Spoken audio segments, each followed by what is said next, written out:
The arrow over Bethpage Black still crackled with wild energy. Even after that final putt sank, the New York crowd didn't calm down. It erupted like a storm breaking loose. It wasn't celebration anymore. It was chaos dressed up as passion. Flags whipped in the wind, thunder rolled across the fairway, and red, white, and blue flashes cut through the smoky September dusk like fireworks gone mad. It should have been a victory for the ages, one fans would talk about for decades. But under those roaring cheers, there was something darker. A whisper of danger. Had golf just crossed a line it could never return from? The Ryder Cup was never just a tournament. It was golf's beating pulse, where pride meets respect and rivalry walks the edge of war. But in 2025, something snapped, hard. The cheers turned sharp, the applause felt poisoned, and the insults flew sharper than wedges. Suddenly, golf didn't look like a gentleman's game anymore. It looked like a riot on turf. Cups and cans flew, tempers flared, and even legends froze in disbelief. What was supposed to stand for honor turned into a full-blown circus of chaos. Then came Tom Watson, once the proud face of Ryder Cup glory. His voice cracked through the madness. He didn't sugarcoat a thing. Watson said he was ashamed of what he saw, and that word hit the golf world like a gut punch. Ashamed. It echoed through every clubhouse and TV screen, heavy and bruising. No one wanted to touch it, but everyone felt it. Had golf's elite been eaten alive by their own obsession?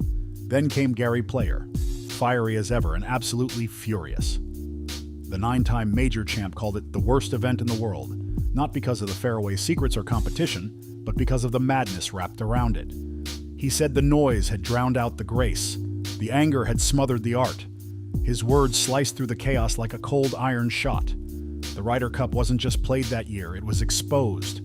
Suddenly it wasn't about who won or lost. It was about what golf itself had become. If the legends were losing faith, what was left for anyone else to believe in? Headlines exploded. Talk shows went wild. Fans defended with fury. Critics tore everything apart. The once spotless image of golf, cool, classy, untouchable, shattered overnight. The 2025 Ryder Cup didn't crown a hero. It revealed a crisis. And while the noise raged on, one man said nothing. When the storm at Bethpage finally faded, one voice was still missing. The one that once defined an entire generation. Tiger Woods. Tiger wasn't at Bethpage's war zone that weekend. He watched from miles away, quiet, collected, unshaken. Cameras caught him in Jupiter, sitting back, calm but distant. A world apart from the roar tearing through New York. It wasn't that Tiger didn't care. He just knew when silence could scream louder than any speech. For weeks, his silence was the loudest sound in golf. Fans couldn't stop asking, what was Tiger really thinking? Just months earlier, he'd shocked everyone by turning down the U.S. captaincy. Insiders whispered that his reason was simple. His body wasn't ready, and his schedule was chaos.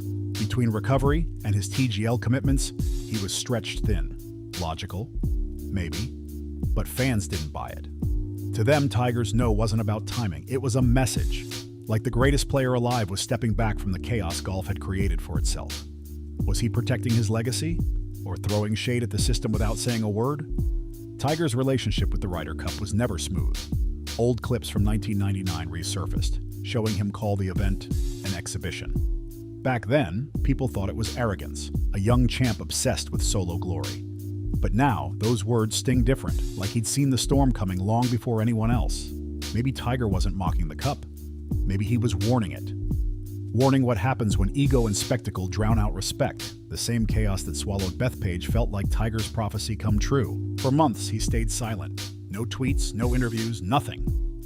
It wasn't avoidance, it was control. Fans went crazy with theories. Some swore he was furious, others said heartbroken. But those who truly understand Tiger saw something deeper. Precision, patience, power. He wasn't hiding. He was calculating his next move. He was waiting, patient, still, focused. Waiting for the chaos to finally quiet down long enough for the world to hear him, not just listen. And when he finally spoke, it wasn't an echo, it was a strike. The moment Tiger Woods broke his silence, golf itself shook to the core. It didn't happen under bright lights or the roar of a crowd. It happened Tiger's way, quiet, precise. With that calm tone and laser-sharp stare that could stop a storm in its tracks. No theatrics, no drama, just truth. He didn't step in to defend anyone. He stepped in to remind everyone. Golf, he said, has always been about respect, for the course, for your opponent, and for yourself. No anger, no blame. Just clarity cutting straight through months of madness. What people heard that day wasn't noise, it was peace. Tiger acknowledged it all, the tension, the wild crowd, the shame that stained Bethpage. But he didn't point fingers or throw shade. Instead, he turned the mirror on all of us, the fans, the players, the system itself. We all share responsibility, he said, to keep the game what it's meant to be, pure, proud, and worth respecting. That line hit deep. For Tiger, golf wasn't just a sport, it was sacred. The problem wasn't passion, it was losing control, letting emotion hijack the beauty of the game. He called on players, fans, and even officials to reclaim golf's dignity, to bring back the calm. That phrase, reclaim golf's dignity, echoed through locker rooms and headlines for weeks. In a world addicted to noise, Tiger dared everyone to bring back the quiet. He gave a respectful nod to Luke Donald's steady hand under pressure, a quiet salute to leadership built on control, not chaos. Without naming names, Tiger's message was clear as daylight. Greatness doesn't scream, it breathes. His tone wasn't nostalgic. It was sharp, serious, almost urgent. He warned that if golf kept trading grace for spectacle, it wouldn't just lose tournaments, it would lose its soul. You can't build legacy on disrespect, Tiger said softly, but it landed like thunder. That line wasn't just commentary, it was a creed. Classic Tiger, cool, calculated, the philosopher of control, stepping up to protect the spirit of the game itself. And in that moment, everything shifted.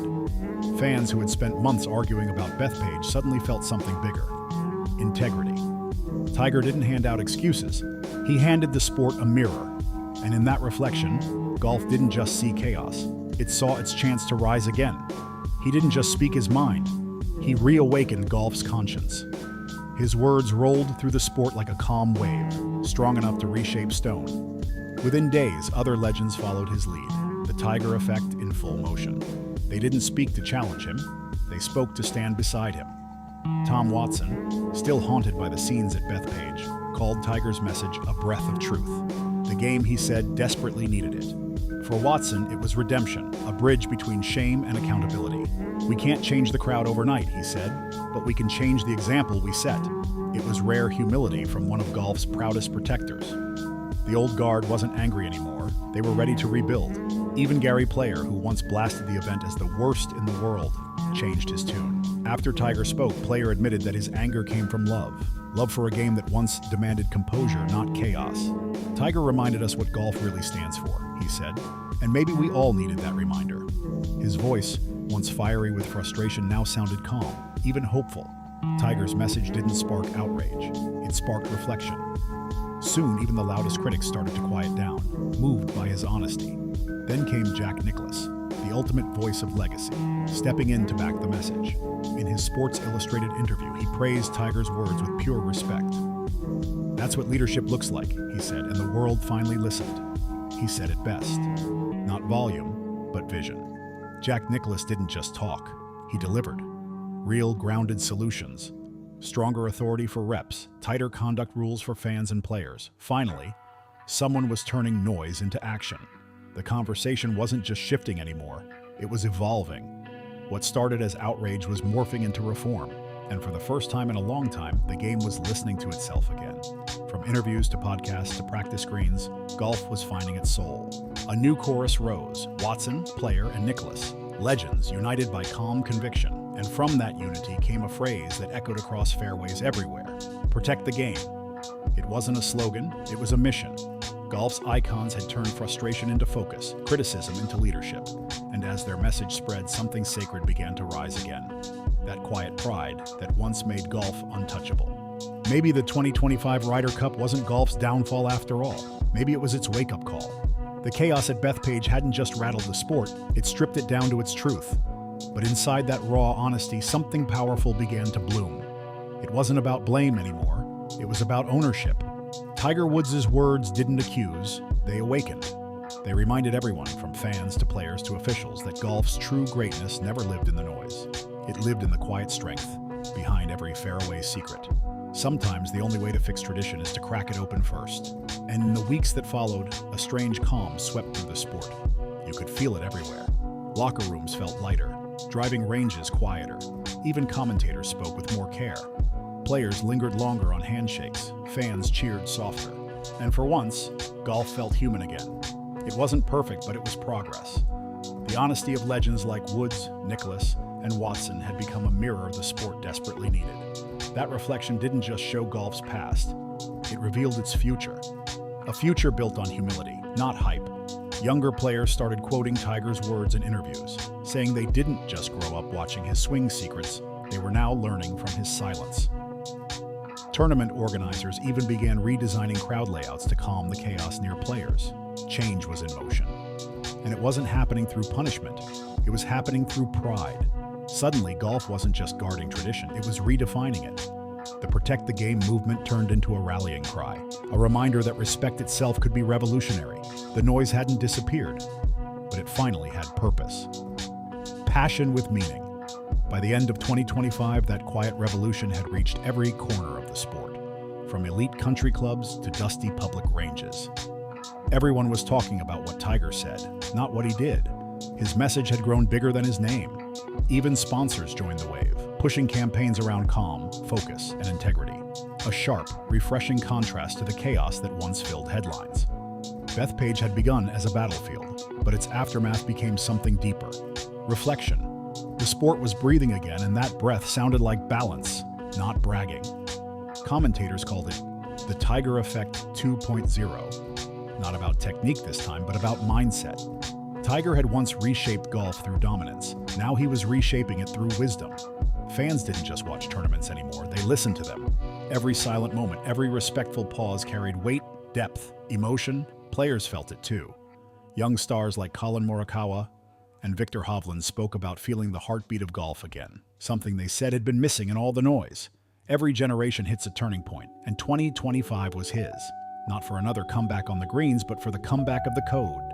The same man who once roared across fairways was now whispering wisdom that thundered louder than any crowd ever could. Golf didn't just need Tiger's fairway secrets, it needed his soul. By staying still when everyone else screamed, he gave the game back its heartbeat. And maybe that's the real story of 2025. Not who lifted the trophy, but who lifted the standard. Tiger Woods reminded the world that greatness isn't measured in cheers, it's measured in character. That silence, when used right, can shake the ground louder than any roar ever could. Bethpage may always be remembered for its chaos, but history will remember something even bigger. That from that chaos came clarity. Golf found its voice again through the quiet of one man who didn't need to shout to be heard. For once, the headlines weren't soaked in scandal, they were filled with reflection. The noise began to fade, and in its place, respect made its comeback. The PGA of America took notice too, launching serious talks, real rules with real power. Stronger crowd codes, mental health support for players, tighter enforcement on behavior, not punishments, promises. Promises to protect what makes golf special, its integrity. Tiger's calm conviction had done something no trophy ever could. It restored belief, not just in the players, but in the soul of the sport itself. Golf wasn't just recovering, it was remembering who it was. And then came that moment. The kind that only golf can write. The cameras found him, Tiger Woods, standing alone on the practice green in Florida. The sun dripped gold over the grass. No press, no noise, just him. A wedge in hand and that familiar focus written across his face. The motion wasn't full power, it didn't need to be. It was smooth, measured, almost meditative. Like watching a man rewrite his story one quiet motion at a time. Within hours, that clip went viral. Fans flooded the comments. He's back. That swing still sings. Tiger's piece looks powerful. But this time, the excitement wasn't about a comeback chase. It was about presence, about seeing a man who had finally learned to live in peace with his legend. That image of Tiger, calm, centered, grounded, said more than any press release ever could. It wasn't about chasing ghosts or rewriting records anymore. It was about legacy through peace. Every movement, every breath spoke of control and clarity. The world didn't see the wounded warrior anymore.